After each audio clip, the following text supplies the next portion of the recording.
حافظ ابن عثیمین رحمت اللہ علیہ یہ مکے کے مفتی ہیں، مدینے کے مفتی ہیں، سونے کے پانی سے لکھنے والا ان کا بول ہے عربی میں اس کا ترجمہ کرتا ہوں، ٹرانسلیشن کرتا ہوں۔ وہ کہتے ہیں کہ تہجدوں میں آہو بکا کر کے رونا، اور تہجدوں میں یہ جو آنسو بہاتے ہو نا تمہارے رخساروں پر گرتے ہیں، ان آنسوؤں سے وہ پسینے کے قطرے اللہ کی بارگاہ میں 1000 درجہ بہتر ہیں۔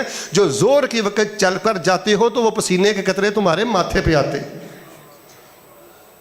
کوئی زور کے بعد اٹھتا ہے، کوئی اثر کے بعد اٹھتا ہے، کوئی کہتا جی زور اثر کٹھی پڑھ لے، نا نا نا لا، العہد علی فرائض اللہ، ساری رات نفل پڑھتے رہیں، ایک زور نماز باجماعت کا مقابلہ نہیں۔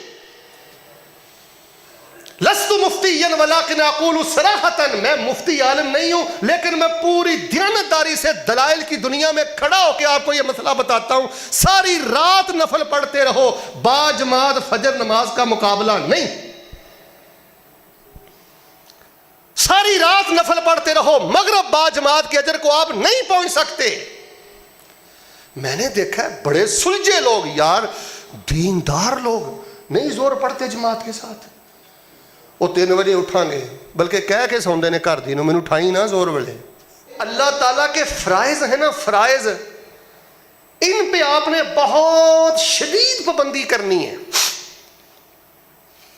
میں سمجھتا ہوں کہ پہلے روزے سے لے کے آخری روزے تک جو بندہ 5 نمازیں اول وقت جماعت پہ پڑھتا ہے اور اس کے ساتھ وہ سنن و روابط پڑھتا ہے، اس سے زیادہ بہتر رمضان کسی مسلمان کا ہو ہی نہیں سکتا۔